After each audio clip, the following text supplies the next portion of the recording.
How Islam began in under 10 minutes. Not a problem. We've started. Okay, so travel back in time with me to a land far, far away and long, long ago. Mecca and Arabia, about the year 570. Mecca is important for two reasons. One, the Kaaba is there, an ancient temple built to worship God. And two, Muhammad, peace be upon him, was born in Mecca. Now, problem. I can't show you Muhammad because it wouldn't be right. I'll tell you why in a bit. But in the meantime, here's his name in Arabic. Nice. Back in the day, Mecca was a lawless place. The only way to be safe was to have backup. Lots of rich big brothers who'd beat up anyone who got in your way. So the place was ruled by the most powerful families who could do pretty much what they wanted. And religion didn't help. By this time, the Kaaba had been filled to overflowing with 360 idols that did nothing to help anyone.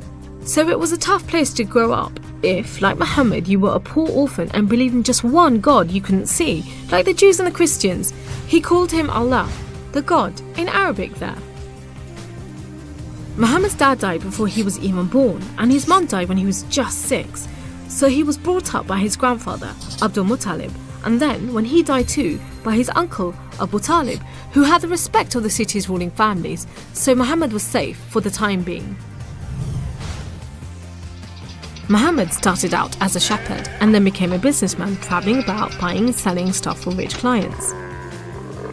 When he did some work for a rich widow called Khadija, she was so impressed by his honesty and skill that they ended up getting married, and for a while it looked like Muhammad was going places. Well, he was, but not how you think. Every year in the month of Ramadan, different calendar, different names for the months, there was a big party around the Kaaba when people made sacrifices to the idols. Muhammad hated it, so he'd get out of town and sleep in a cave he'd found on top of a nearby mountain. One night, Muhammad's praying to Allah when wham! There's the angel Jibreel, you might say Gabriel, standing right in front of him. Read, says the angel, but Muhammad couldn't read. No schools, you see. Jibreel keeps on at him. 3 times he says, read.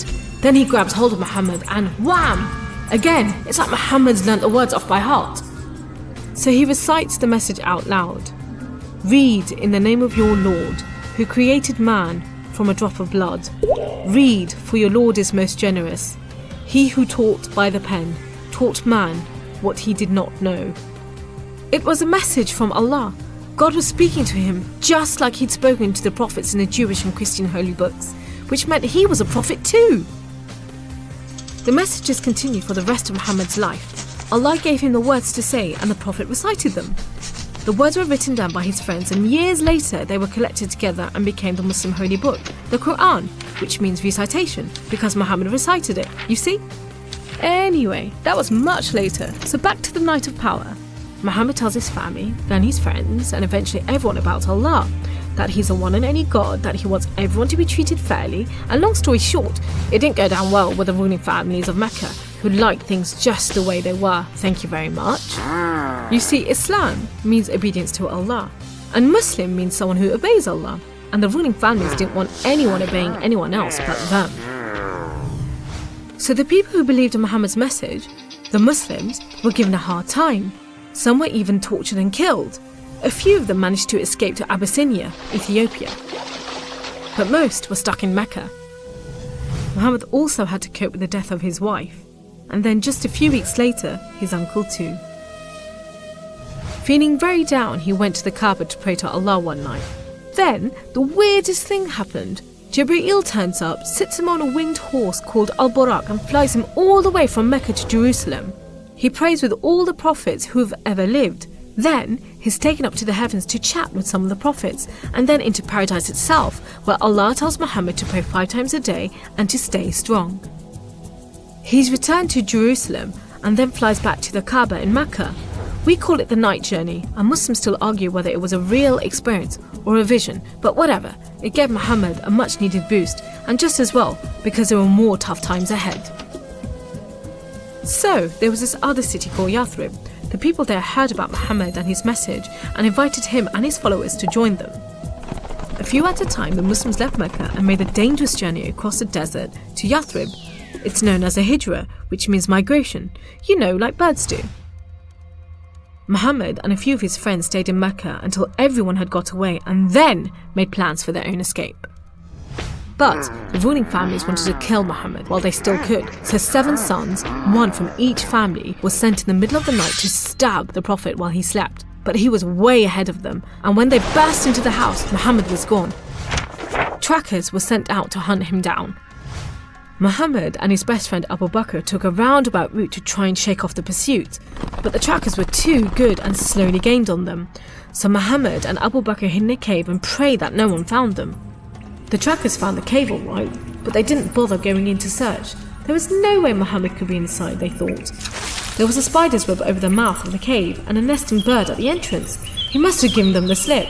So off they went, leaving Muhammad and Abu Bakr protected by a spider and a bird. Muhammad made it safely to Yathrib, which was renamed Medina al-Nabi, the city of the Prophet, but most people just call it Medina. But Muhammad's worries weren't over yet. There were 3 big battles between the Muslims and the Meccans. First, the Battle of Badr, when Muhammad and just 313 men faced 1,000 Meccan soldiers. Miraculously, the Muslims won. Then there was the Battle of Uhud, which didn't go so well. Some of Muhammad's men disobeyed his orders and ran off during the battle to raid the Meccans' camp, and so the Muslims were outmaneuvered. Then there was the Battle of the Trench. Medina was protected on 3 sides by mountains, so when the Meccan forces advanced in the city, the Muslims just dug a deep trench. The Meccans made camp, but the weather was terrible. Pouring rain put out their fires and howling winds blew down their tents. Eventually they gave up and went back to Mecca. It was all a bit embarrassing. They were losing the respect of the local tribes who were flocking to join the Muslims.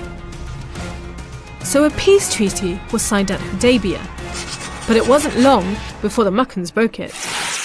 Muhammad decided that enough was enough. By now he had over 10,000 men, so he led them across the desert to Mecca.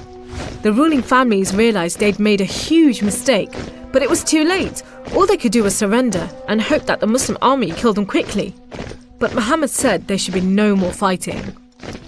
He rode into Mecca and went straight to the Kaaba. He circled it 7 times anti-clockwise and smashed all the idols, rededicating the Kaaba to Allah. And that's why I'm not going to show you Muhammad. The Muslims wanted to make it totally clear that they only worship the one unseen God. So they didn't have any pictures of Muhammad in case anyone thought he was an idol, and they didn't have any pictures of Allah because he's like nothing on earth, so it would be impossible to draw him anyway. So there you go, how Islam began in under 10 minutes. How did I do?